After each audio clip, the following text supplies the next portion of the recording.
युगादां आलम्बनं जले पततां जनानां यशस्तुतः सकल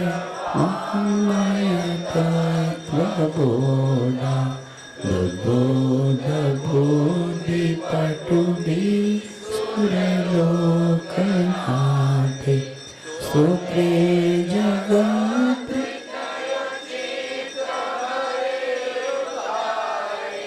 तुसे किलाहमपितं प्रथमं जीवेम। आचार्य मानते हुए मुनि महाराज, संसार में जितने भी देवों का नाम आता है, ऐसे देवों के नाम जो संज्ञाएं हैं, उसी को उस शब्द के अनुसार जैसे नाम है वैसे गुण सिर्फ जैन दर्शन में मिलता है। और इसीलिए आचार्य कहते हैं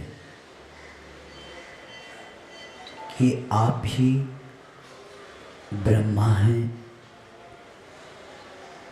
आप ही विष्णु हैं, आप ही महेश हैं। और जितने नाम हम अन्य दर्शन में भी देखते हैं, उसके अनुसार मैं देख रहा हूँ वे गुण आप में ही है। और इसलिए अब मैं अधिक क्या कहूँ, क्योंकि जगत की पीड़ा ने सभी संज्ञाएं सार्थक है। वे 15 जो कल बता कर आए हैं, ये आप परमात्मा रूप का विनाश न होने से आप ही अव्यय है, और समर्थ होने से आप ही विभु है, और मन द्वारा चिंतन के अगोचर होने से अचिंत्य है, और वचन के द्वारा कथन के अगोचर होने से असंख्य है,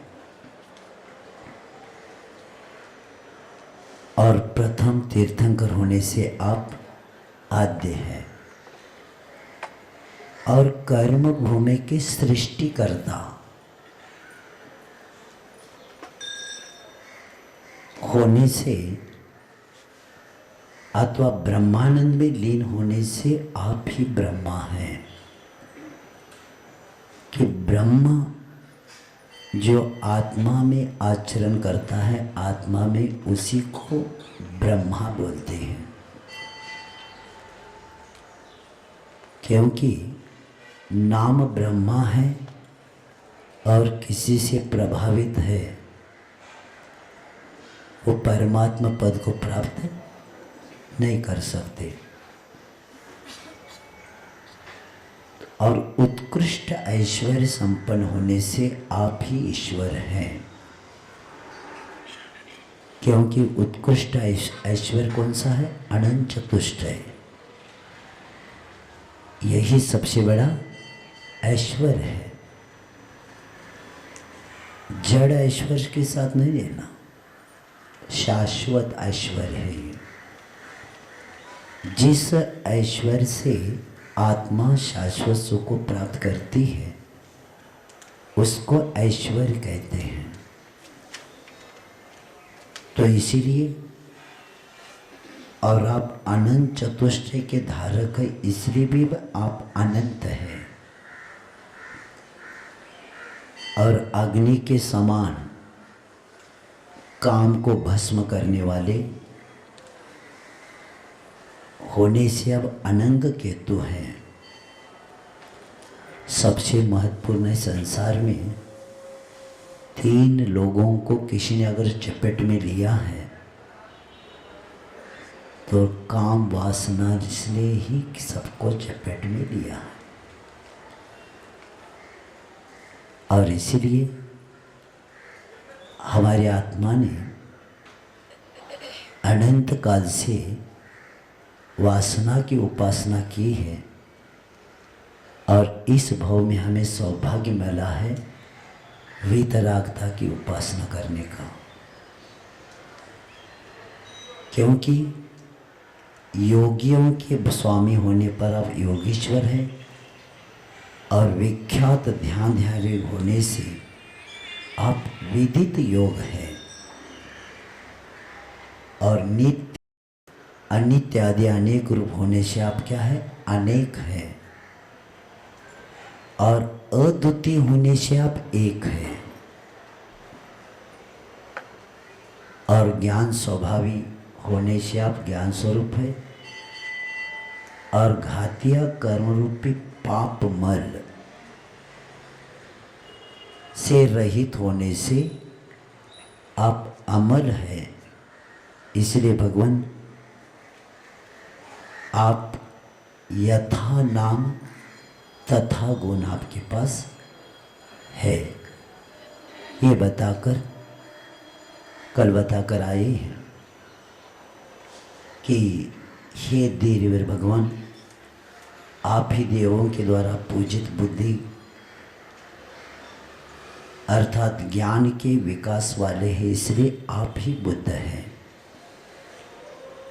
अन्य दर्शन में बुद्धि की मान्यता है, लेकिन थोड़ा सा इसको समझेंगे कि मध्यम निकाय में बौद्ध ग्रंथ में बताया है, अध्याय नंबर भूल रहा हूँ, वहाँ बताया है बुद्ध कीर्तिक मुनि महाराज थे जिनके गुरु पिताश्रव मुनि महाराज थे। तो ये हाथ में आहार करते थे और ये जब मुनि पद सहा नहीं पाया तब उन्होंने मध्यम मार्ग निकाला। और मध्यम निकाय में लिखा है, मैं हाथ में आहार करता था, करपात्री था, मैं केशलोच करता था, मैं एक पानी की बूंद पर भी दया भाव रखता था, मैं खिड़की से दिया हुआ आहार नहीं लेता था, 3-4 घर का मैं संकल्प करके आहार को निकलता था, लेकिन भूख प्यास सहन नहीं हुआ, इसलिए मैंने मध्यम मार्ग निकाला। यानी ये जो बुद्ध वर्तमान के मानते हैं, यही पहला क्या थे? बुद्ध कीर्ति मुनि महाराज थे। और ये मध्यम निकाय में लिखा गया है। तो इसीलिए और वे भी कहते हैं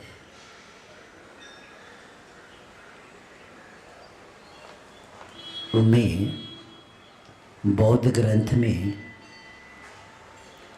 एक जगह इसका उल्लेख और जगह भी किया है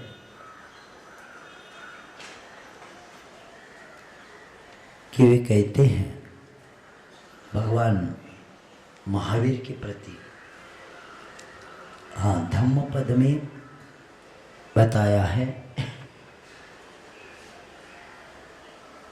422 नंबर के स्तोत्र में उनके यहाँ आया है, ऋषभ सबसे श्रेष्ठ वीर थे। ऐसे धम्म पद में यानी बौद्ध ग्रंथ में आया है, और बौद्ध ग्रंथ आर्य मंजू में आया है कि उन्होंने हिमालय से सिद्ध प्राप्ति की, वे व्रतों के पालने में दृढ़ थे, वे ही निर्ग्रंथ तीर्थंकर जैनों के आप्त थे।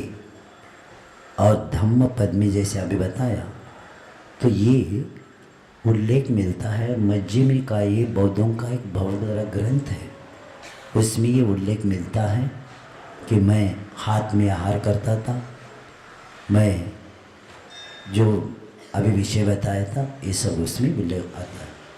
तो ऐसे वे जगत को आनंदित करने वाले शंकर आप ही हैं। अब शिव पुराण आदि का मैं बताऊंगा। विधि का अर्थात मोक्ष मार्ग का विधान करने वाले विधाता ब्रह्मा तथा पुरुषोत्तम नारायण आप ही है। मुझे अपने आराध्य में सभी के दर्शन हो रहे हैं। ब्रह्मा विष्णु मैं जो भी हैं वो भी उसमें हमें ज्ञात हो जाता है। और एक थोड़ा सा विषय, अब एक एक शब्द को जो अन्य दर्शन में मान्यता है उसी को थोड़ा सा समझेंगे हम लोग। परमेश्वर शब्द का अर्थ ये होता है जो अपने महत्व से और समौचरण रूप ऐश्वर्य को महेश्वर पने को प्राप्त है। महेश्वर शब्द कैसे बना? जो अपने महत्व से और समौचरण आदि ऐश्वर्य से महेश्वर पने को प्राप्त है, तथा द्रव्य भाव कर्म और नो कर्म इस धातु त्रय से जो रहित है उसे परमेश्वर कहते हैं। त्रिलोचन जिनकी निर्दोष चेष्टा में तीसरे ज्ञान नेत्र के द्वारा क्या किया? कैवल्य को प्राप्त किया, और पूरे तीन लोग दर्पण के समान प्रतिबिंबित होते, उसको त्रिलोचन कहते हैं। तीसरी आंख खुल गई, आता है ना वही विषय।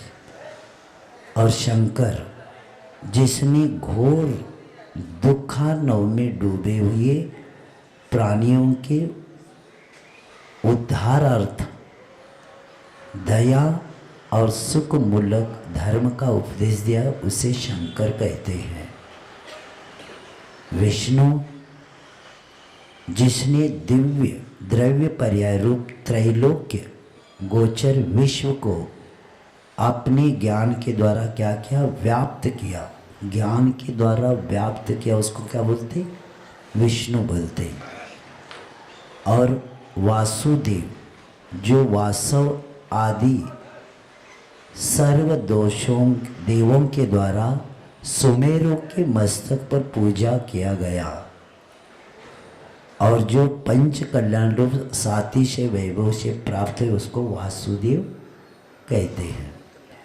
ब्रह्मा जिसने प्राणियों के हित का उपदेश दिया, जो निष्ठावान है, सर्वसंग आदि से रहित, परिग्रह से रहित है, और सर्व भाषाओं में उपदेश देते हैं, समो शरण में जिनके चार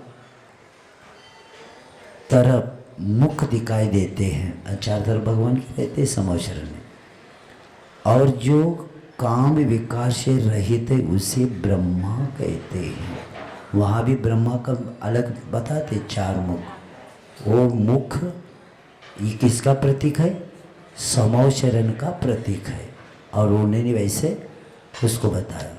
पितामह जिसके वचन रूप अमृत का पान करके अगणित भव्य पुरुषों ने क्या किया? कि मुक्ति को प्राप्त किया और जिसने प्राणी मात्र को अभय दान दिया उसको क्या बोलते? पितामह।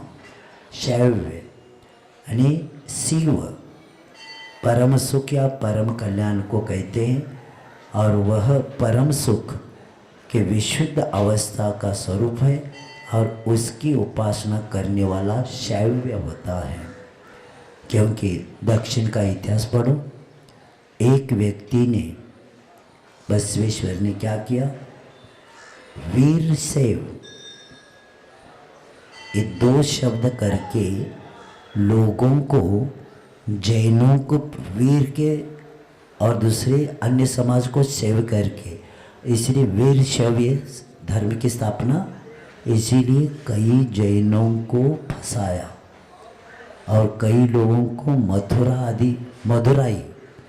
मदुराई में कितने लोगों को हर साल हजारों की संख्या में, कितनी 40 संख्या में भूल रहा हो, तो घानी में पिला उनको, और ये हर साल उत्सव मनाते थे क्योंकि इस दिन जैनों को, मुनियों महाराजों को भी घानी में पिलाया, और उसके कारण ये वार्षिक महोत्सव होता था। अभी सरकार ने उसको बंद करवाया। तो ये जो बिज्जल राजा था और उनके यहाँ सेनापति बसवेश्वर था, तो उन्होंने क्या किया, एक दिन भोजन में क्या आम में विष डाला था और वो पता चला, यानी बिज्जल राजा को, जैन राजा को मारने के लिए उन्होंने, सेनापति ने क्या किया, भोजन में विष डाला। तो राजा को पता चला, तो मारने के लिए सेना गई और वो दौड़ता गया और दौड़ते दौड़ते घोड़े के सहित एक कुएं में गिर गया। तब से उनके वो भगवान बन गए। ये इतिहासों के पन्ने में इसको सब लिखा गया है। तो वैष्णव जो सर्वत्र व्यापी सो विष्णु, यानी जो सर्वव्यापी ज्ञान हो, यानी केवल ज्ञानी का, उसकी उपासना करने वाला वैष्णव होता है। बौद्ध जो सर्व चराचर जगत को जाने सो बुद्ध, यानी शुद्ध ज्ञान को, यानी सर्व चराचर जगत को जिस जाने सो बुद्धि, यानी शुद्ध ज्ञान, उसको क्या बोलते हैं? बौद्ध बोलते हैं। हरि भक्त, हरि यानी हर लिया, जो पापों को हर लिया। इसलिए जिनसेन महाराज जी ने ऋषभो हरि, आदि पुराण है ना, आदि पुराण में एक जगह आता है ऋषभो हरि, यानी ऋषभ देवी हरि है। हरि यानी कैसे? जिन्होंने पापों को हर लिया। ऐसे हरि यानी हरि के, यानी इसी के कारण वे निर्मल ज्ञानी हुए, इसलिए हरि भक्त, इसको क्या बोलते? हरि भक्त बोलते। हिंदू जो हिंसा से दूर होता है उसको हिंदू कहते हैं। हिंदू ही यानी हिंसा से, दो यानी दूर, जो हिंसा से दूर होता है उसको हिंदू बोलते हैं। और एक आता है अर्धनारीश्वरी। हमारे आदिनाथ भगवान भी अर्धनारीश्वरी हैं। अब कैसे वहाँ अर्धनारीश्वर क्या, आधा स्त्री और आधा पुरुष किया, लेकिन हमारे अर्धनारीश्वरी कैसे है कि आधे अंग में स्त्री का रखना, ये तो कोई स्वीकारेगा नहीं, और ये भगवान का रूप है ही नहीं, ये तो संसार की विषय वासना का चित्र है।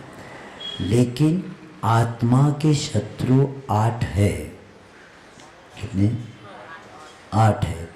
तो आत्मा के ज्ञानावरणादि जो कर्म है उसमें से आधे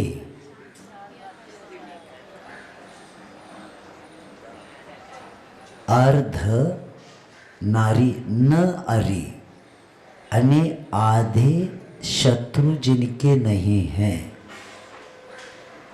ज्ञानावरण, दर्शनावरण, मोहनी और अंतराय, ये आधे, इनमें से क्या आधे शत्रु जिनके नहीं हैं, यानी शत्रु यानी कौन सा? कर्म पाप। ये आधे अर्ध न अरि ईश्वर, यानी आधे जिनके शत्रु नहीं है ऐसे ईश्वर ने आदिनाथ भगवान के लिए अर्धनारीश्वरी और वहाँ उसको अलग बनाया।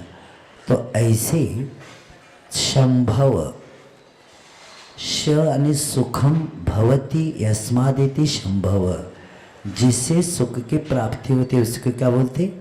संभव बोलते। जैसे शंभु भी शब्द आता है अन्य दर्शन में, तो परमानंद जिसका लक्षण है ऐसे सुख को जिसने प्राप्त किया उसको क्या बोलते? शंभो। संभव और शंभु। संभव का अर्थ बताया शम यानी सुखम भवती अस्मादिति संभव, और शंभु यानी क्या? परमानंद जिसका क्या है? लक्षण। ऐसे सुख को जिससे भक्ति को प्राप्त हुआ था उसको क्या बोलते? शंभु बोलते। प्रभु ने जिसका प्रभाव या स्वामित्व सब इंद्र आदि भी स्वीकारते उसको क्या बोलते? प्रभु बोलते। और शिव का भी बता कर आए, सदाशिव। सदाशिव आता है ना, भगवान सर्व काल में कल्याण रूप है उसको बोलते हैं सदाशिव। निरंजन, कर्ममल कलंक को अंजन कहते हैं। कर्म कलंक को क्या बोलते हैं? अंजन कहते हैं। और ऐसे कर्म से रहित आत्मा ही निरंजन होता है। महादेव बता कर आए हैं, देवों के देव। तो इस तरह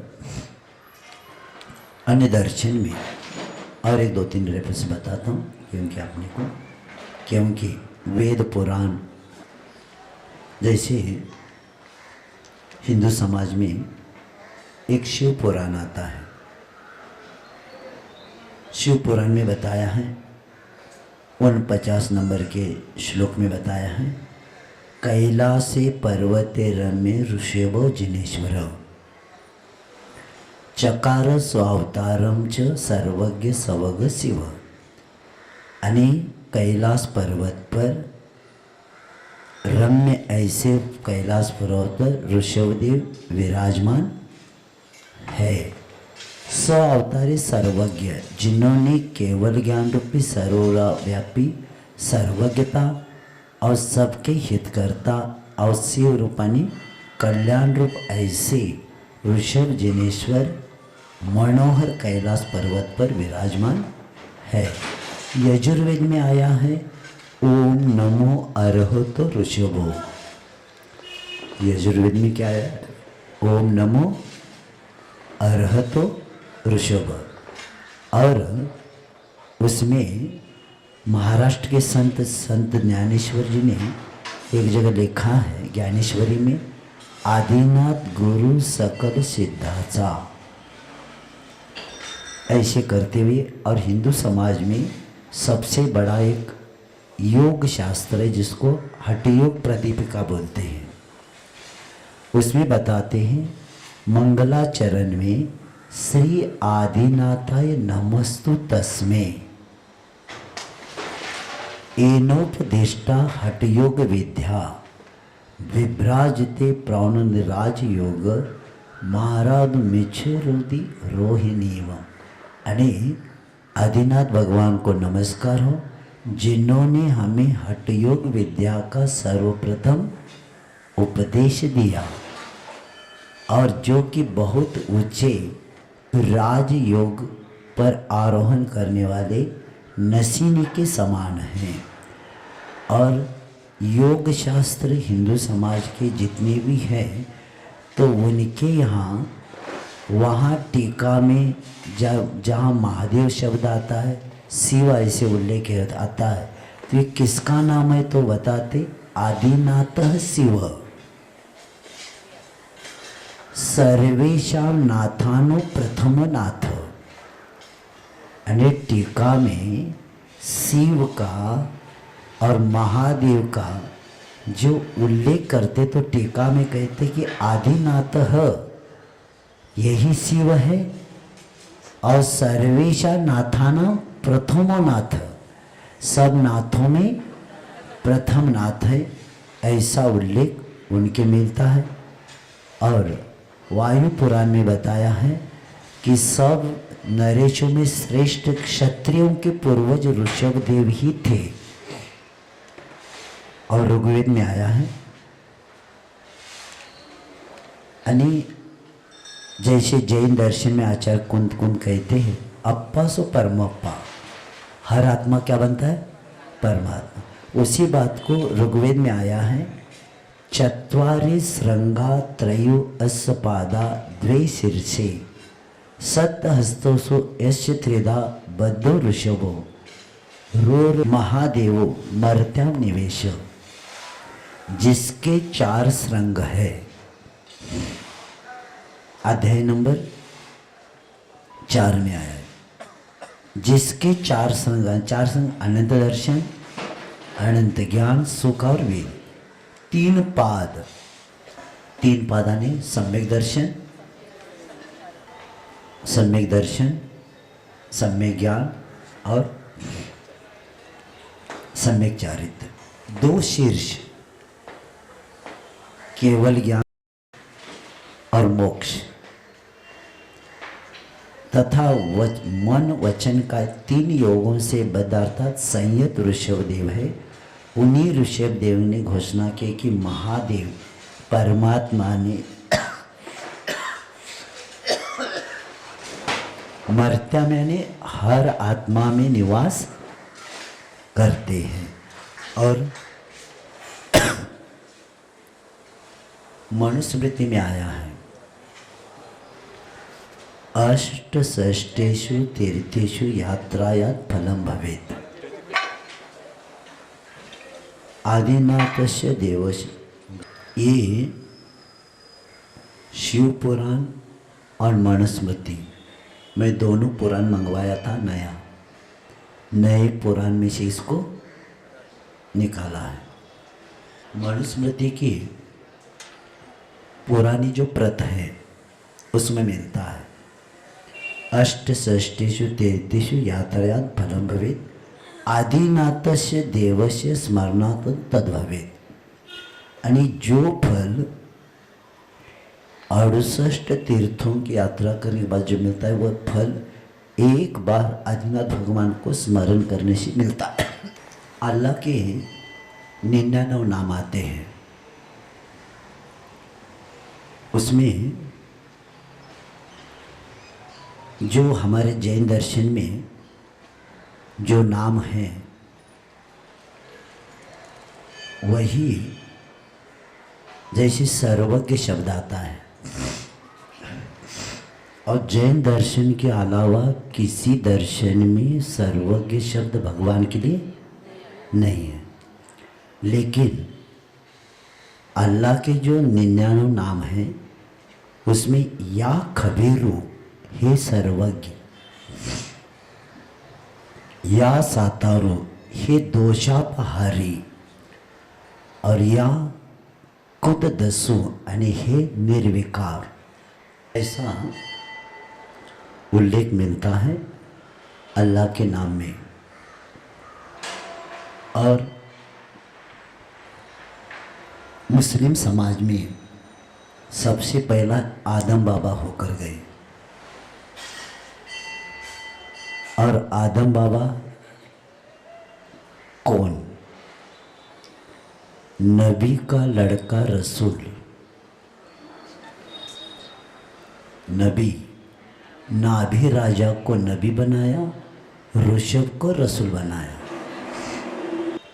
और इनका जन्म हिंदुस्तान में हुआ, ऐसे उनके शास्त्रों में उल्लेख, उसका भी उल्लेख मिल जाता है। क्योंकि नाभि का अपभ्रंश नबी बन गया और ऋषभ का रसूल का ऋषभ, यानी ऐसे जब पढ़ते हैं, और मैं एक उनकी जो क्षेत्र है काबा, वहाँ एक नियम है, नग्न होकर ही दर्शन करना पड़ता था पहला, लेकिन अभी सफ़ेद कपड़े करके दर्शन करने लगे। यानी इतना विषय है, इतना भरा हुआ है। इतिहास के पन्नों में जब जाते हैं ना, तो ऐसा लगता है प्रारंभ सब हुआ है तो आदिनाथ भगवान से ही हुआ। प्रजापति कहो, प्रजापिता कहो, जो अभी प्रजापिता को बोलते हैं ना, कौन पहला उपदेश दिया, किसका? षटकर्म। तो यही तो प्रजापिता है।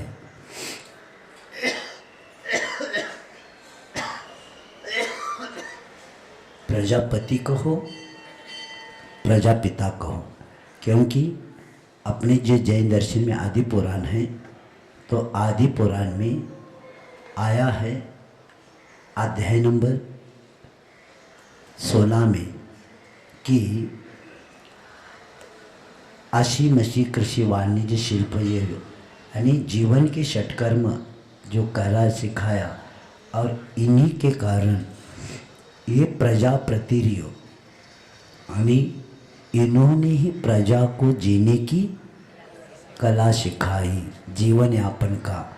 इसीलिए प्रजापति कहो, प्रजापिता कहो, ये सब आदिनाथ भगवान के अलावा किसी को ये है ही नहीं। तो इस तरह और भी, अब इतना देखो बस।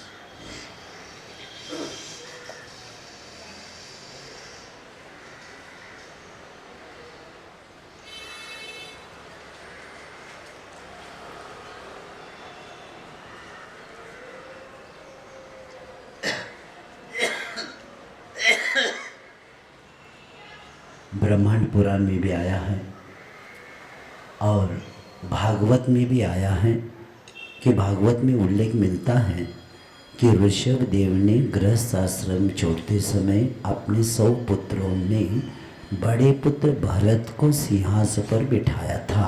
कहा है? भागवत में आया है। और भगवान ऋषभ देव ने दिगंबर साधु दीक्षा ली थी। और तीसरा आता है ऋषभ देव से जैन धर्म का उदय हुआ।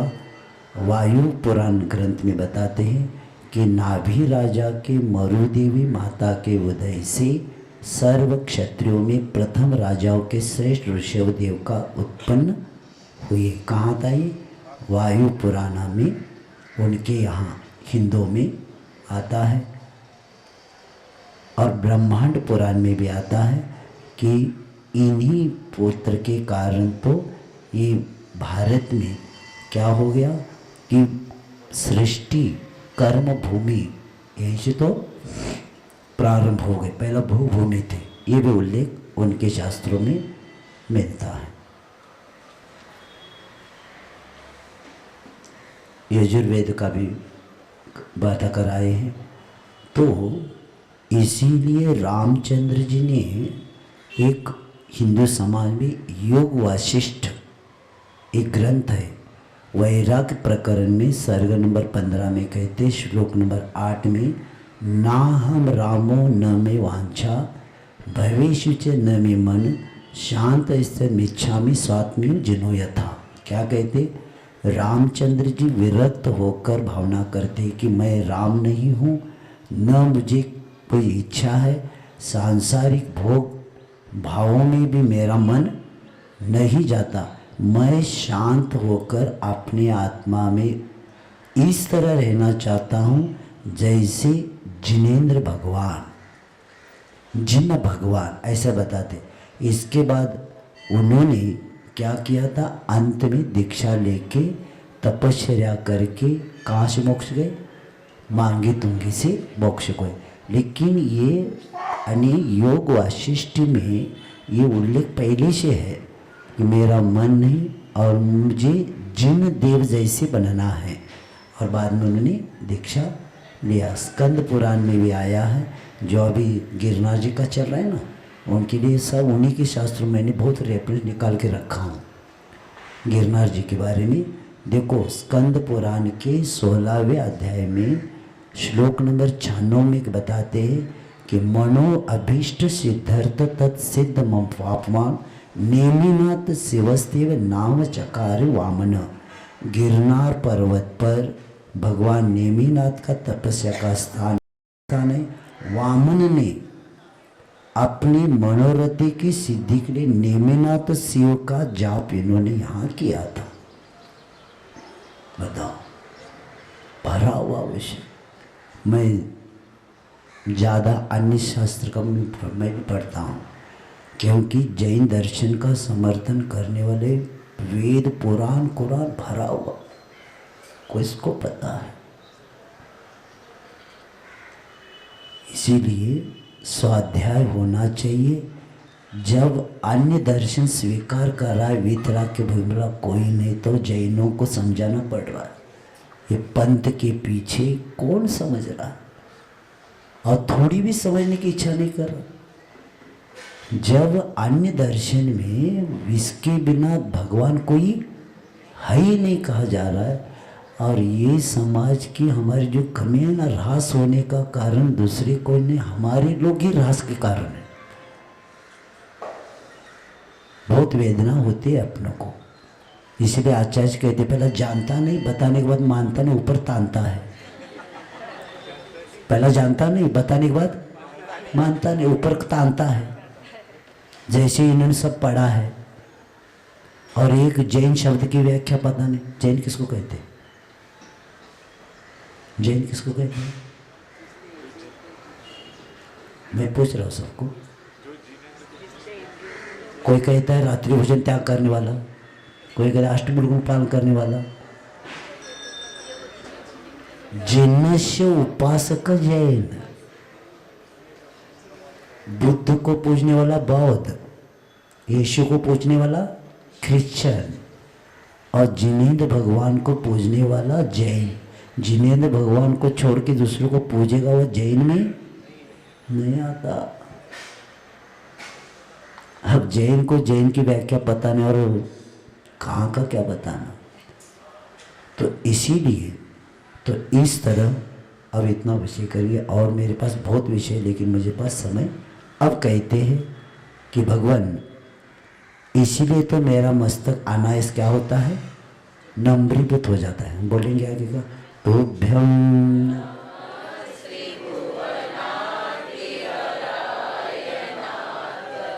ऐसा नहीं बोलना, हमने ऐसे नहीं बोला।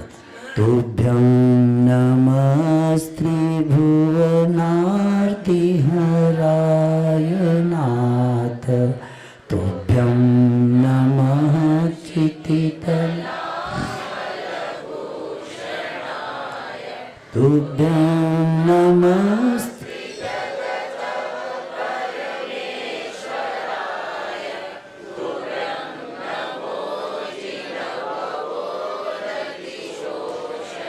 हाँ, आचार्य कहते हैं कि हे नाथ, तुभ्यं नमस्त्री हराय नाथ, यानी तीन जगत की पीड़ा को हरने वाले हैं, इसलिए तुभ्यं नमः, मैं आपको क्या करता हूँ, नमस्कार करता हूँ। क्षितितलामल भूषणाय, पृथ्वी तल पर कि उज्ज्वल भूषण स्वरूप तुभ्यं नमः, आपके लिए मेरा क्या हो, नमन हो। त्रिजगत परमेश्वराय है, तीनों जगत के परमेश्वर, तुभ्यं नमः, आपके लिए नमन हो। तथा जिन हे जिन भवदधि शोषणाय, संसार रूपी समुद्र को सुखाने वाले, तुभ्यं नमः, आपके लिए मेरा क्या हो, नमस्कार हो। परम नमस्करणीय जिनेंद्र देव के बारे में आचार्य मानतो कहते हैं कि भक्ति धारा मन वचन काय के त्रिविध दोषों से बढ़ती जा रही है, और प्रथम वंदना करने का लक्ष्य बताते त्रिभुवनार्ति, यानी ये नाम से संबोधित किया कि इसका सामान्य अर्थ यही है कि हिना तीन लोगों के कष्टों को क्या करते आप निवारण करने वाले हैं। और यहाँ पर अब स्वाध्याय वाला कहीं कहेगा एक द्रव्य दूसरे द्रव्य का कुछ करता ही नहीं। और यहाँ तो कहते भगवान क्या करते, हमारे कष्टों को दूर करते। तो आधि व्याधि उपाधि, आदि यानी मानसिक पीड़ा, व्याधि यानी शारीरिक और उपाधि यानी कर्मजन्य वेदना। और जन्म मरण राग द्वेष आदि विभाव को भी सांसारिक कष्टों में गिना जाता है। तो अब वीतराग देव पर किंचित मात्र में धरता करता हरता नहीं है, तो हमारे पीड़ाओं को कैसे हरते हैं? उसका कारण ये है कि जब भक्त वीतराग भगवान के सन्मुख जाकर जब उनकी पूजन भक्ति आदि अभिषेक आदि करता है, तो उस वक्त उसके अंतःकरण में स्वाभाविक आत्मा की विशुद्धि बढ़ जाती है। और उस आत्मशुद्धि के कारण ही सांसारिक ताप संताप और दुख कष्ट क्या होते, पीड़ा आदि वेदनाओं का नाश हो जाता है। समन्वय आचार्य भी कहते हैं, जिनेंद्र भगवान के पूजन हर रोज करने वालों के लिए 3 बातें मिलेगी। समन्वय रत्नगर श्रावकाचार्य में बताते हैं, हर रोज जो पूजन अभिषेक करता है, जो श्राविका हर रोज जो पूजन करती है, उनके लिए क्या मिलता है? देवादि देव चरणे परिचरणम सर्व दुख निरहरणम कामदोही कामदाहिनी परिचन या दादृतो नित्यम। समन्वयाचार्य कहते हैं, सौभाग्य है कि हमें श्रावक धर्म पालने वालों के लिए एक महान ग्रंथ रत्नकर श्रावकाचार्य मिला, जो 35 श्रावकाचार्य में सबसे प्राचीन माना जाता है।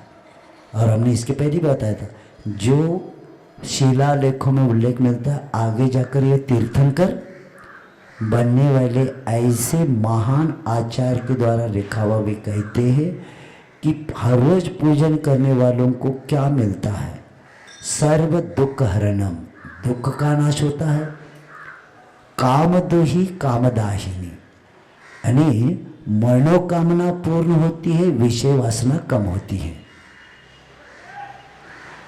भगवान के अभिषेक पूजन करने से दुख का नाश, मनोकामना पूर्ण और विषय वासना कम होती, तो हो गया। और क्या चाहिए? कई लोगों की मान्यता है, मनोकामना का विधान कोई लोग करते हैं। अरे भैया, पहला बोया भी नहीं और अब फसल मांग रहे। अगर मनोकामना पूर्ण होती तो क्या हमारा का ये है क्या? रिश्वत देकर मांगना, सब जैसे काम करके लेते ना, कोर्ट का आदि का जो भी हो, तो यहाँ थोड़ी होता है भगवान। अरे भगवान के समन्वय आचार्य कहते, दुकान में जाने वाला जितना पैसे देता है उतना ही वस्तु 100 रुपये दिया और 1000 रुपये का मांगेगी, देगा क्या? तो आचार्य इसका उदाहरण कौन से शास्त्र में? अष्टशास्त्री, मालूम है अष्टशास्त्री शास्त्री का अपना? अष्टशास्त्री शास्त्र में बताते, वो शास्त्र हर व्यक्ति पढ़ नहीं सकता, बहुत क्लिष्ट है वो। अष्टशास्त्री क्लिष्ट शास्त्री बोलते हैं उसको, बहुत कष्टदायक है वो, इतना गहन है, अध्ययन कोई नहीं कर सकता। तो उसमें लिखा है कि दुकान में जितना पैसा देंगे उतनी वस्तु मिलती है, उसे जितनी आपकी भक्ति,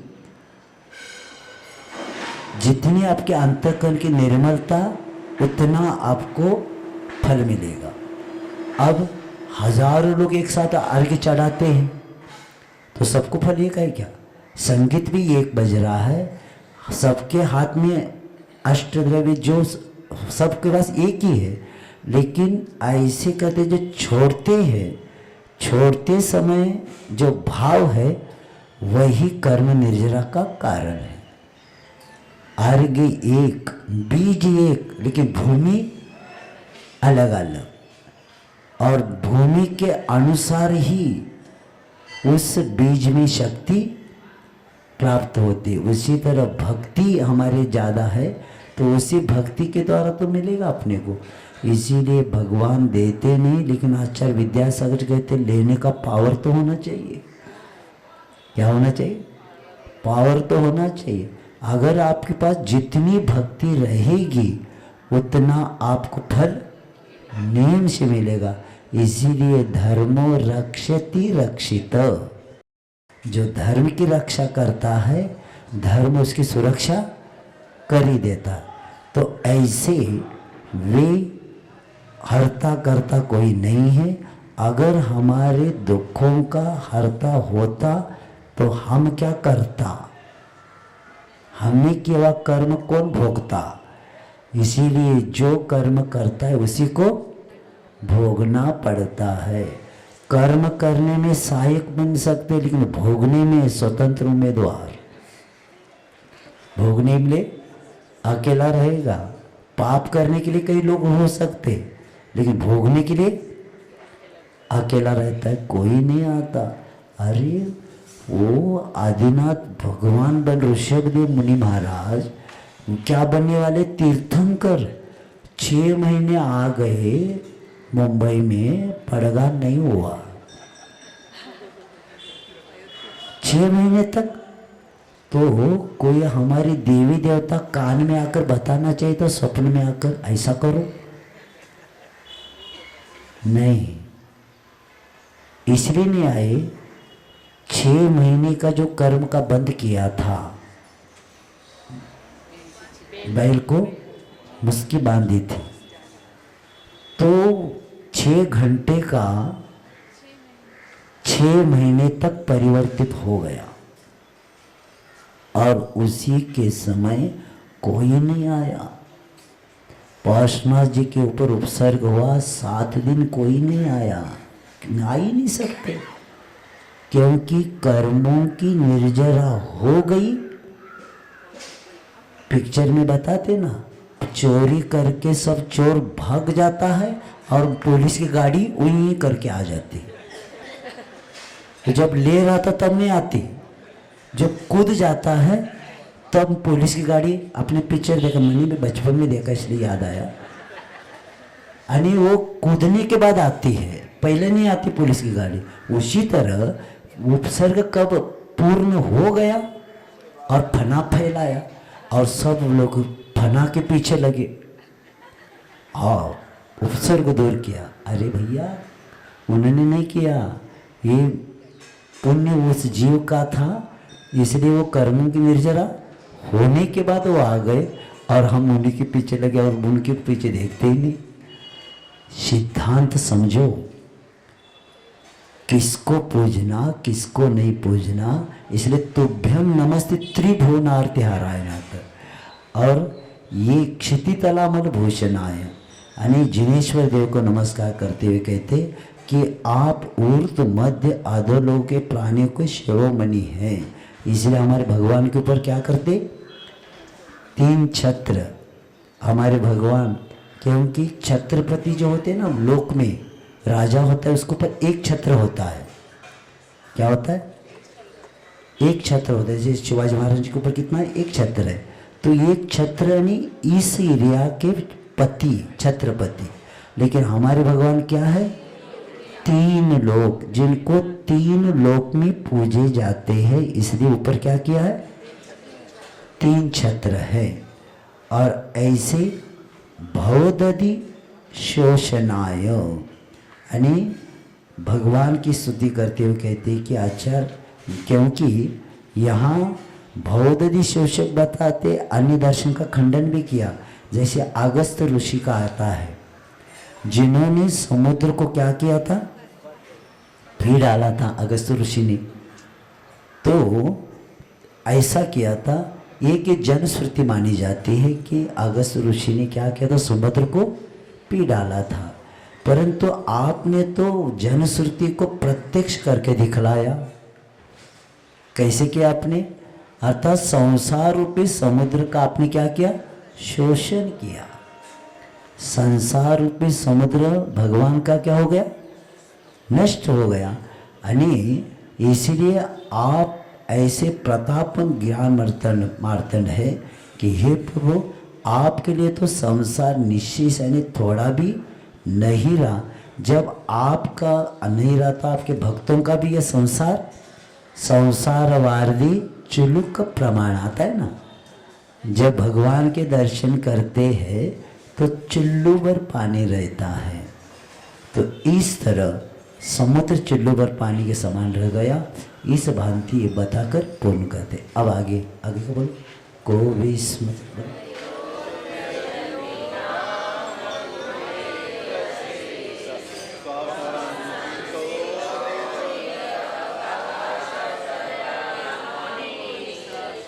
दोषे रूपात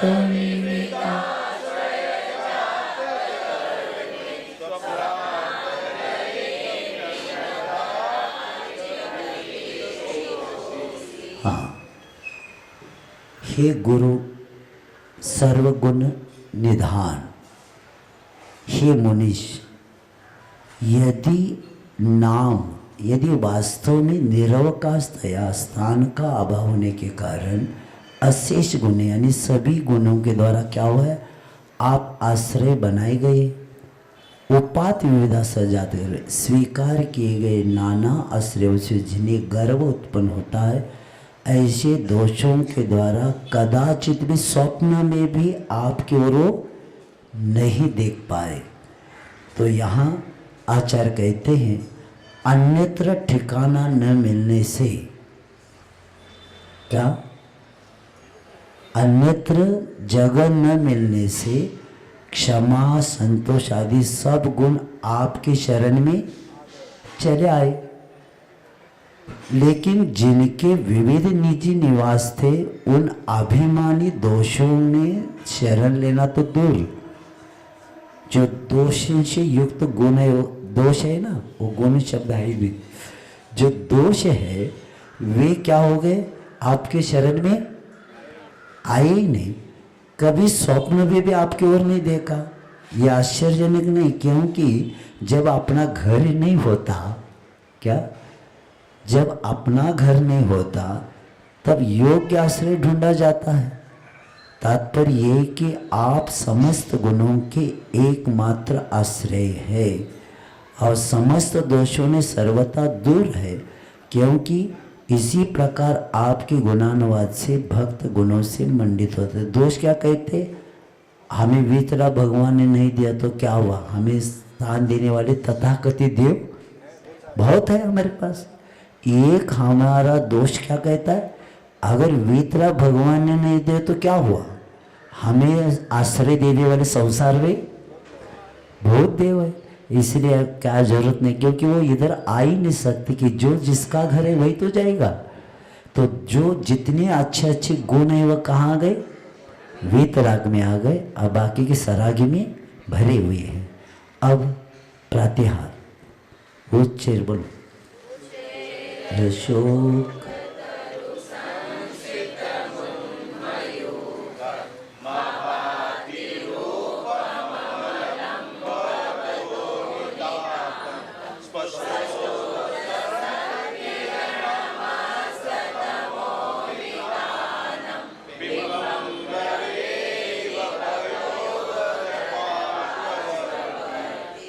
अभी तक आचार्य अंतरंग वैभव को बता रहे थे।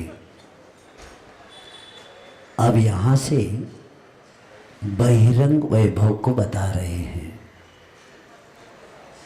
क्योंकि अष्ट प्रातिहार मंडित ऐसे तीर्थंकर जो बहिर्वैभव के साथ इनका वर्णन प्रारंभ हो रहा। अब थोड़ा सा एक सेंटेंस याद रखना, अंतरंग वैभव के बिना बहिरंग वैभव नहीं मिलता। बाहर जो भी हमें मिलता है अंतरंग का रिजल्ट है।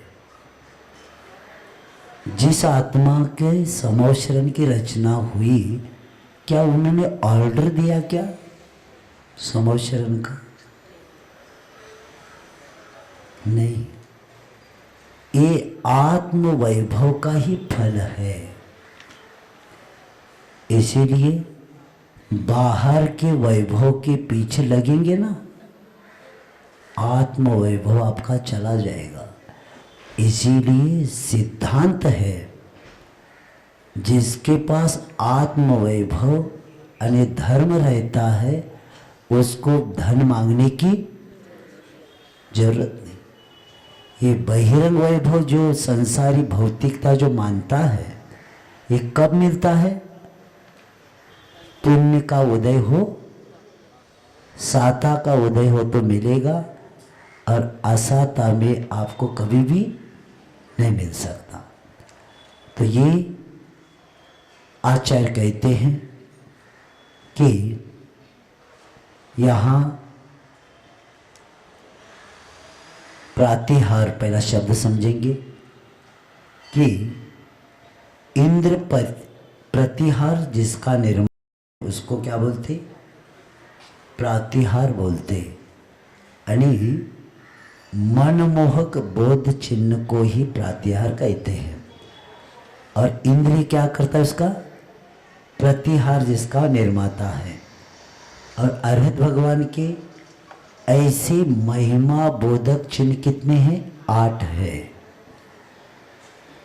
और समूह शरीर की रचना के साथ साथ वे आचार्य कहते हैं कि उच्चेर शोक तरु संस्कृत मुन्मयुख, उन्मुख यानी ऊंचे अशोक तरु के तल के विराजमान ऐसे ऊपर उठती हुई किरणों से युक्त आपका अमल रूप, मल से रहित रूप नहीं, निर्विकार रूप आपका, जिसकी किरणें स्पष्टता शोभायमान है। और कैसा है? अस्त तमोवितान, जिसने अंधकार के विस्तार को समाप्त कर दिया है। ऐसे बादल के निकटवर्ती सूर्य के बिंब के भांति अत्यंत सुंदर लगता है। क्योंकि एक नियम होता है, जो तीर्थंकर होते हैं उनके शरीर से 12 गुणित ऊंचे अशोक वृक्ष होता है। और ऐसे वृक्ष के नीचे आप ऐसे मनोहर प्रतीत होते कि जैसे बादल के पास तिमिर को नष्ट करने वाला सूर्य समान। और तीर्थंकर जिस वृक्ष के नीचे आप केवल ज्ञान को हुए, उसी के प्रतीक रूप ये प्रातिहार होता है, जो दिव्य और छायाधर होता है। जब आपका ये प्रातिहार वृक्ष भी अशोक है, तब क्या आपके शरण लेने वाला अशोक अर्थात शोक मुक्त नहीं होगा क्या?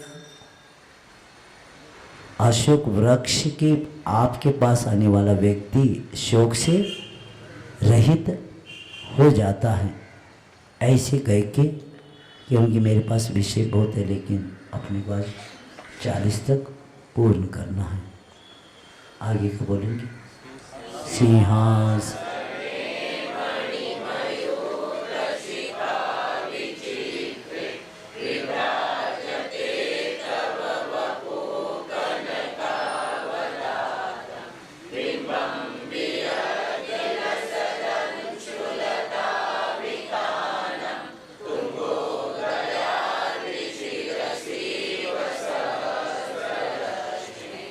वे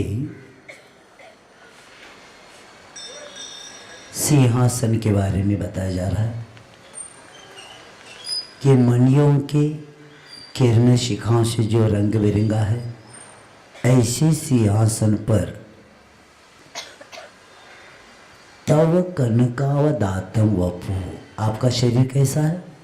स्वर्ण जैसा पीला आपका शरीर, तुंगोदयाद्री यानी उदय ऊंचे उदय पर्वत शिखर पद आकाश में जैसे शोभायमान होता है, ऐसे सूर्य के बिंब की तरह आप सुशोभित होते हैं। तो ये सर्वोपरि उच्च स्थान पर होते हैं और त्रिलोक शिरोमणि होते। केवल ज्ञान होने पर आप भूमि से कितने ऊंचे रहते? 5000 धनुष ऊपर। कितने? 5000 धनुष ऊपर सिंहासन होते हुए, सिंहासन से भी क्या होते? 4 अंगुल ऊपर रहते हैं, ऐसे बताया। अब आगे का पढ़ेंगे। कुंदावत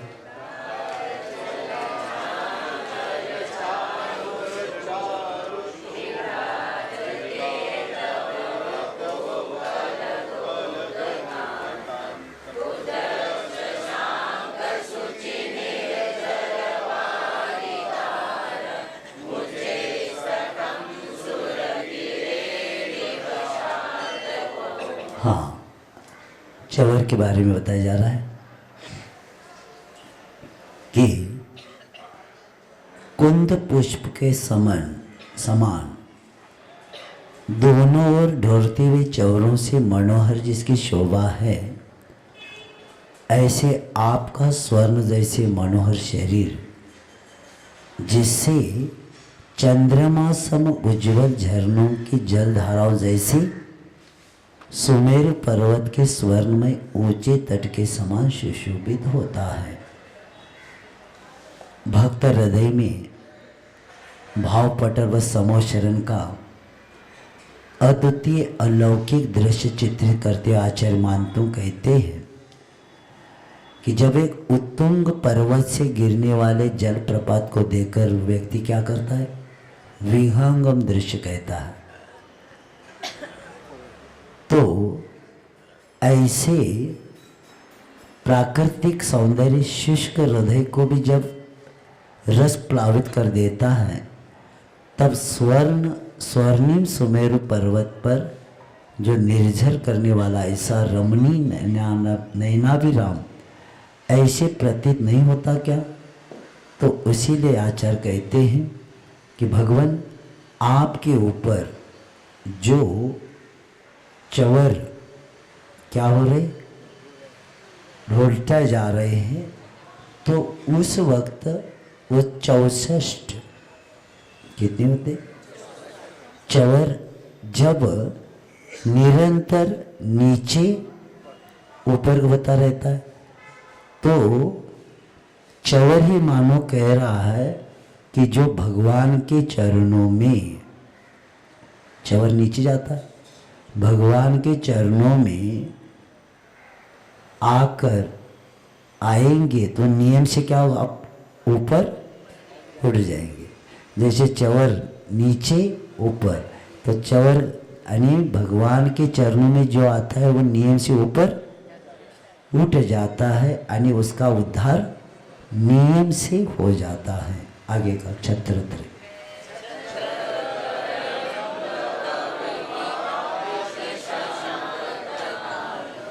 ऊंचे स्थितं स्थगित भानुकर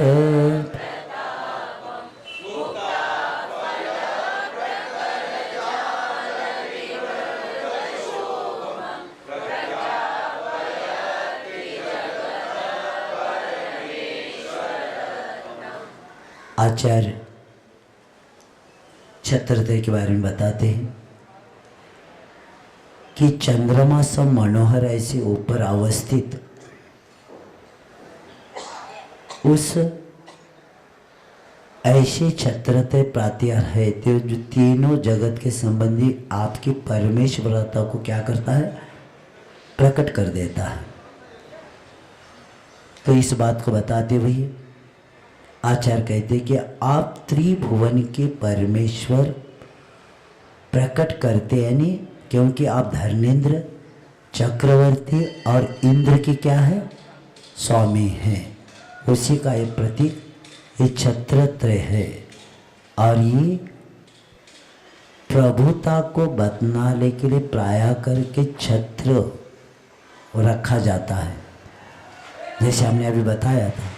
तो उसी तरह ये उनका जो बाह्य वैभव भी उनके आंतरिक क्या है, रत्नत्रय विभूति का तो ये क्या है, पूर्णता का तो प्रतीक है। यानी रत्नत्रय की पूर्णता होने के बाद जो आत्म वैभव मिलता है, उसी के कारण ये बाह्य वैभव उनको प्राप्त हुआ है। अब आगे कहते दुंदवी। हमने इसके पहले दिन भी बताया था कि श्वेतांबर और दिगंबर जो संप्रदाय दोनों में चलता है, लेकिन 32, 33, 34 और 35 ये मंदिर मार्ग के कुछ ने बताया था। इनमें क्या नहीं, ये 4 नहीं होते, उनके यहाँ 4 की मान्यता है और अपने यहाँ 8 की मान्यता, क्योंकि समोशरण आदि का आगे पढ़ेंगे। गंभीर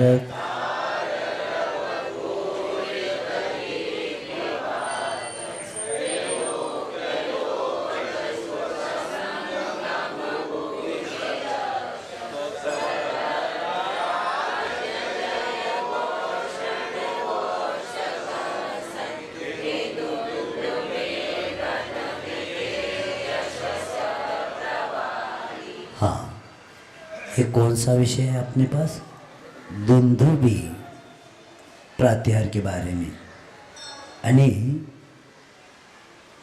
गंभीर उच्च ध्वनि से जिसने दिशा विभाग को गुंजायमान कर दिया है और जो त्रिलोकवर्ती प्राणियों का सत्संग का लाभ हो, इस विषय में जो निपुण है, ऐसे आपके यश का प्रवक्ता कौन है, दुंदुभी वाद्य है।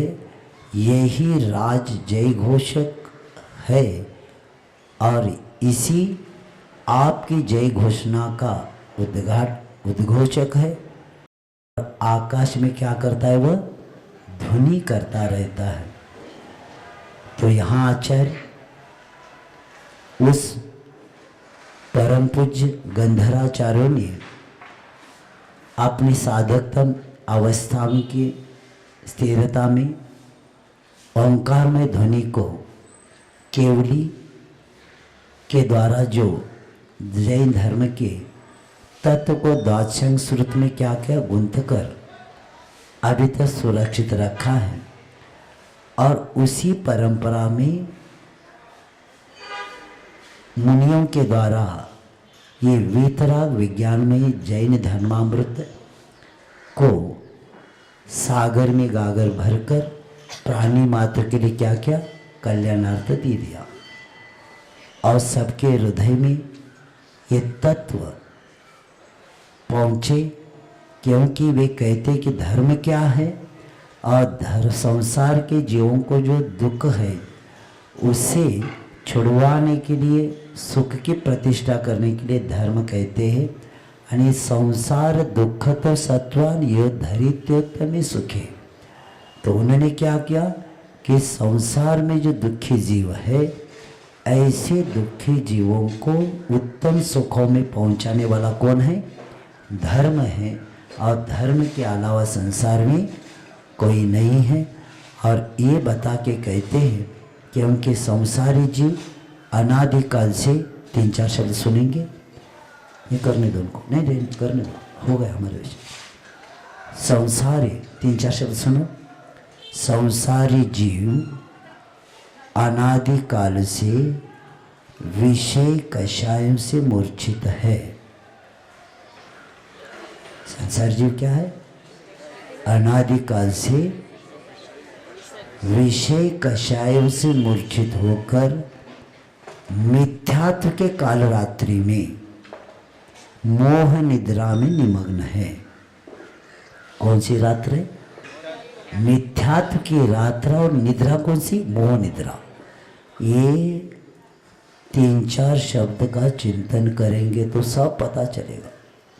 अनादिकाल से विषय कषाय से हमारी आत्मा क्या हो गई, मूर्छित हुई। और मिथ्यात्व के काल रात्रि में मोह निद्रा में सोई है। इसीलिए हमारा अनंत संसार इसी में चला गया। इसलिए सावधान हो जाना आप लोग।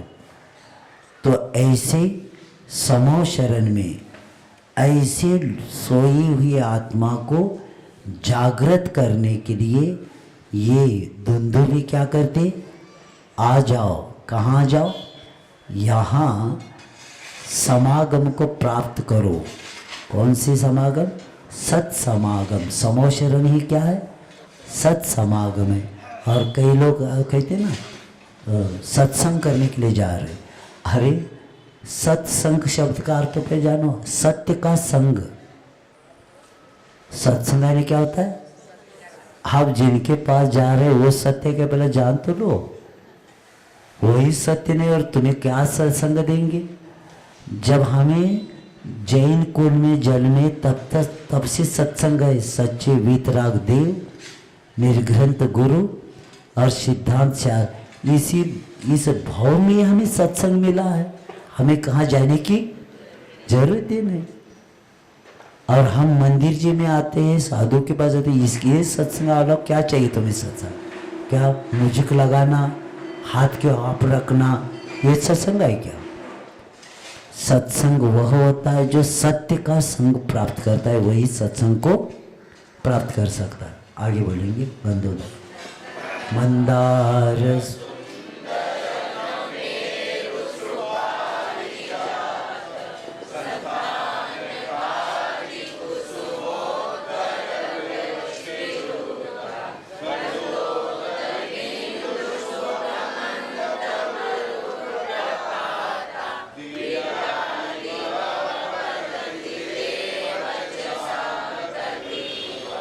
ये जो दुंदुभी है, ये मृत्यानी आकाश में बजता रहता है और उसकी कुल संख्या 12.5 करोड़ होती है। कितना वाद्य होता है?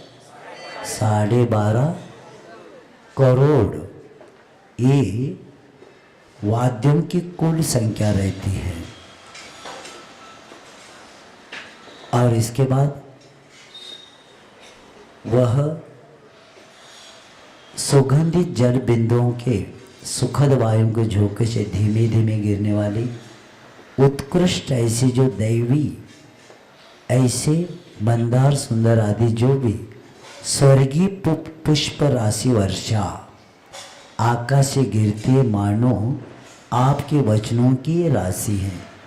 यानी पुष्प वर्षा देखते ही बनते ऐसा लगता है कि मानो भवताप हरनी वाणी ही ऊपर से हमारे ऊपर आ रही है और ऐसे शीतल सुरभि जल बिंदु से युक्त हो, ऐसे उस पुष्पों से युक्त जो स्वर्ग के सुंदर पुष्पों के रूप धारण करके प्रशस्त वायु के झोंके के साथ धीमे धीमे आकाश से बरस रहे थे। एक भी पुष्प उल्टा नहीं गिरता। क्या होता है? इसको भी समझो। क्या होता है? फूल कभी भी देखना गिरने के बाद कैसे गिरता है? ऐसा गिरता है। यानी एक नियम है कि जो भी ऊपर से वे गिर रहा है तो ध्यान देने योग्य है कि उस समय में फूल बरसे तो उनके मुख क्या होता है? ऊपर ऊर्ध्वगामी होता है और डेंटल उसका नीचे होता है। तो मानो ये सिद्ध करते हैं कि समावसर में जो भी आया हुआ पतित से पतित भी जीव क्या होता है? ऊर्ध्वगामी होता है, अर्थात अपना उद्धार अवश्य करता है। ऐसे यहाँ बता दें। अब आगे शुंभ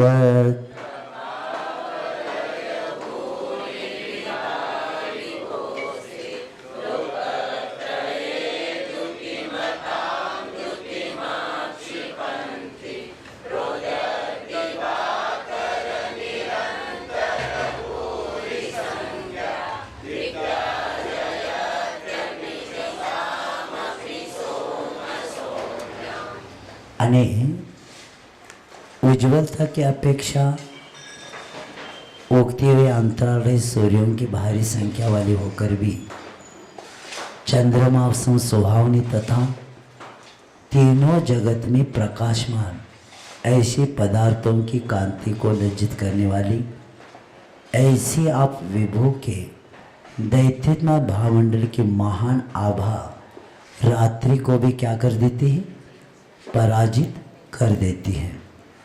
तो भावमंडल एक ऐसा होता है कि उस रात्रि को भी उसको क्या करता है, विजय प्राप्त कर लेता है। भावमंडल के बारे में बताते हैं कि ऐसे भावमंडल निर्मल होता है और भव्य जीवों का अपने अतीत वर्तमान और भावी साथ साथ भवों के दर्शन दर्पणवत होता है उसमें। जब आपके, और ये भी याद रखना, हर व्यक्ति को वो नहीं दिखता क्योंकि तिलय पन्नति में आया है जिसका क्षोभ शब रहता है और जिसकी जिज्ञासा होती है उसी को, हर व्यक्ति को थोड़ी देखेगा वो, नहीं तो हर व्यक्ति उसमें देखेगा तो किसको देखेगा। तो तिलय पन्नति में आया है कि ये जहाँ जो वापिका होती है ना, वापिका में भी जाने के बाद वहाँ इसके द्वारा उस प्रतिमा, मैं श्लोक नंबर भूल रहा हूँ, कि तिलय पन्नति में बताया है कि वहाँ जाने वाला वह जीव जब उसकी जिज्ञासा हो जाएगी और वहाँ की जो वापिका होती है उस वापिका में जाकर भी उसके क्या होते, भव, आगे के 3 और पीछे के 3, ऐसे कितने भव, 7 भवों का उनको ज्ञान हो जाता है। ये उस भावमंडल का प्रभाव बताया है। चेतु कर बताया, श्लोक नंबर कर बताया आगे का। स्वर्गापवर्ल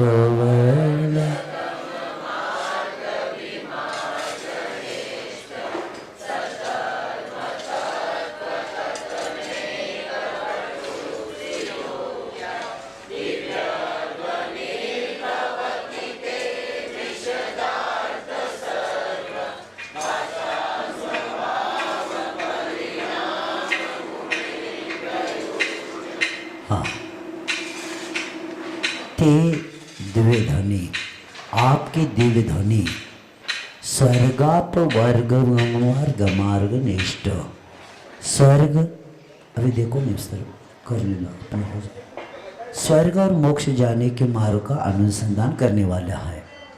भगवान ने 2 ही मार्ग बताए, स्वर्ग और अपवर्ग यानी मोक्ष। ये बता के उन्होंने तीनों जगत को वास्तविक धर्म का स्वरूप बताने का सर्वोपरि निपुण तथा स्पष्ट अर्थ सहित होना, सर्व भाषा रूप परिवर्तित होना, इन गुणों से प्रयुक्त होने योग्य होती है। ये समोशरण के विधान में इसको मैं ज़्यादा बताऊंगा क्योंकि वे जब भगवान की वाणी खिरती है तो प्रत्येक व्यक्ति इसका पात्र बन ही जाता है, क्योंकि ओंकार में ध्वनि होती है लेकिन ये ध्वनि सुनने वाला हर जीव क्या होता है, वैसे ये श्री मोक्ष निश्रित होने पर भी वस्तुतः सर्वांगमुखी है वो, और क्या है, निरक्षरी होने पर भी अनक्षर नहीं है बल्कि अक्षरात्मक अक्षयात्मक, उनकी भाषा आर्धमाग्नि होने पर भी लोक में जो 18 भाषा और 700 लघु भाषा, इनमें आसानी से समझ सकते हैं। तिरंज भी समझता है, हर प्राणी कान तक आने तक वो रहेगा और कान प्रवेश करते ही जिस भाषा का है ना, कन्नड़ वाला हो तो कन्नड़ में होगा, हिंदी वाला हो तो हिंदी होगा, पारसी हो तो वहाँ तक ध्वनि आएगी, लेकिन प्रवेश करते ही उसी भाषा में परिवर्तित हो जाता है। तो जैसे जिनसिंह महाराज ने उदाहरण बताया, पानी बह रहा है तो बहते हुए पानी नीम के वृक्ष आ गया तो नीम के वृक्ष जाती है वो पानी क्या होता है, कड़वाट होता है। आगे जाता है गन्ने को मिलता है, गन्ने को मीठा हो जाता है। आगे गया अंगूर का वृक्ष है, अंगूर जैसे मीठा बन जाता है। तो पानी एक ही है, लेकिन जैसे पात्र मिलता है उस पात्र के अनुसार वो अपना स्वभाव उसमें बदल देता है। उसी तरह जैसे पात्र रहते, तो जिनसेन महाराज ने ये उदाहरण दे के बताया कि जैसे पात्र है उसी के अनुसार उसको जिज्ञासा भी पूर्ण हो जाती और उसको वे सुन लेते। तो इस तरह वे भगवान की वाणी ओष्ठ आदि के कंपन पूर्वक दिव्य ध्वनि होती नहीं, ओठ भी नहीं हिलते, क्योंकि समूह शरण में दिव्य ध्वनि अहोरात्रि चारों संध्याओं में 6-6 घड़ियाँ अंतराल से खिरती रहती है। और ये एक योजना ने 4 कोस तक सुनाई देती है। और मागध जाति के जो देव होते हैं मानो ध्वनि विस्तारक यंत्रों का काम करते हैं। और ये दिव्य देशना द्वारा सर्व पदार्थों का मोक्ष मार्ग की मुख्यता साधवात्मक कथन होता रहता है।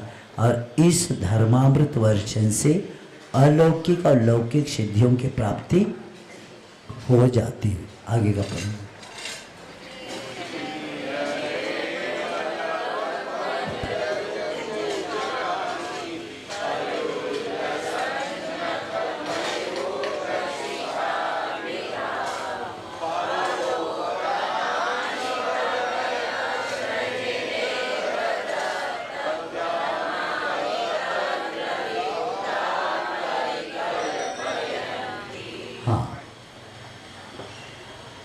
जब विहार होता है एक नियम है, तीर्थ प्रवर्तन के लिए अपने सारे आर्य खंड में आकाश मार्ग से क्या किया, अद्भुत विहार किया।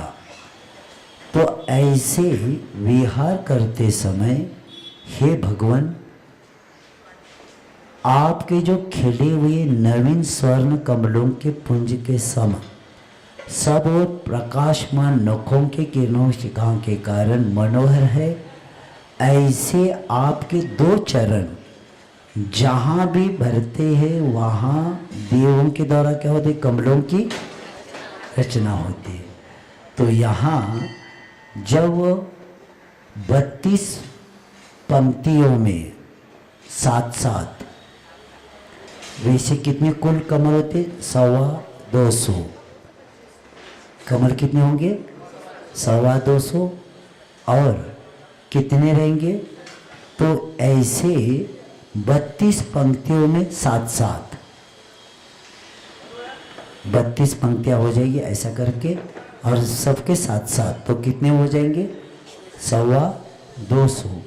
ऐसे भी अदृश्य, अब देखो इतना होते हुए भी वो सुवर्ण के ऊपर पैर नहीं देते, तो भी वो ऊपर अंगुल 4 अंगुल ऊपर ही उनका वो चलते रहते हैं। और ऐसे अद्भुत ये विहार होता है, क्योंकि ये जो सुवर्ण आदि जो विभूति है ना, वो उनको धूलि के समान है, वो उससे स्पर्श नहीं करते। आगे का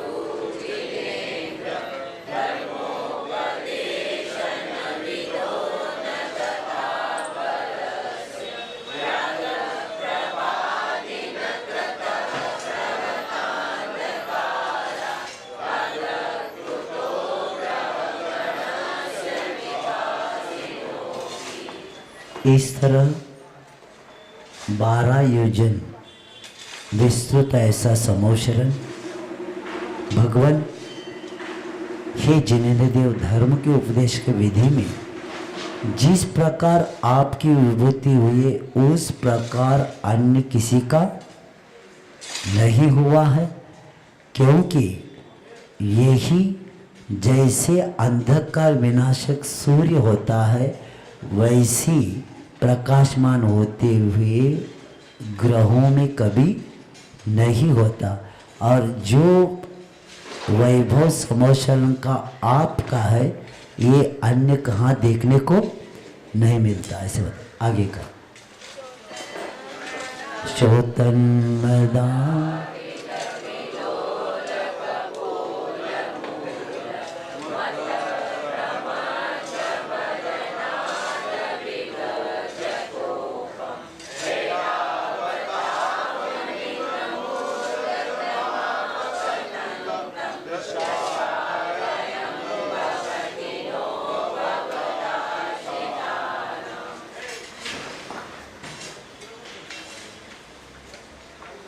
आपकी भक्ति भक्त को भी निर्भीक बनाती है।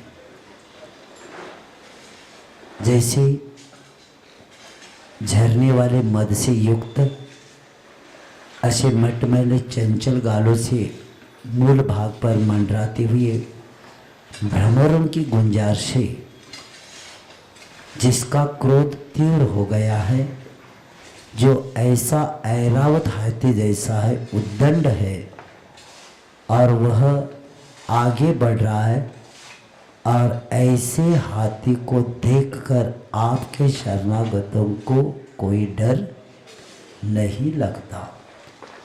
यहाँ आचार्य भक्त के हृदय में अनंत शक्तिमान ऐसे परमेश्वर का जब शक्ति है तो उसको हाथी भी कुछ नहीं कर सकता। ये बताकर आचार्य कहते हैं कि ऐसे बड़े बड़े हाथी भी कुछ नहीं कर सकते, क्योंकि भक्त किसका शरण लिया है? आपका शरण लिया है, तो उसको कोई भी कुछ नहीं कर सकता। तो इस तरह से बाकी का कल करें। तो मैं प्रसंग बताता हूँ। मैं मध्य प्रदेश में सागर के आसपास विहार कर रहा था, तो इसके प्रसंग में याद आया संस्मरण कि एक व्यक्ति को हाथी ने उठाया जंगल में और नीचे से फेंक के पैर उठाया मारने के लिए, और उठाया पैर पुनः वापस किया। उसका कारण बताया। वो तो जिनेन्द्र भक्त का भक्त था ही, लेकिन उसके खिसे में ऊपर के भक्तामृत स्तोत्र की छोटी सी किताब थी। यानी हाथी उठाकर मारता है, कभी भी ऐसा नहीं मारता। पहले उठाता है, बाद में पैर रखता है। उठाया, नीचे फेंका और पैर उठाया, और उठाया पैर पुनः वापिस ले लिया। क्या कारण था? तो उसके ऊपर के किस्से में क्या थी? भक्तामृत की। क्या ऐसा लगता है? ये सत्य घटना। मैं सागर के आसपास कहीं विहार करता हुए एक श्रावक ने बताया। यानी भक्तामृत का कितना महत्व है। बाकी का विषय कल पूर्ण करने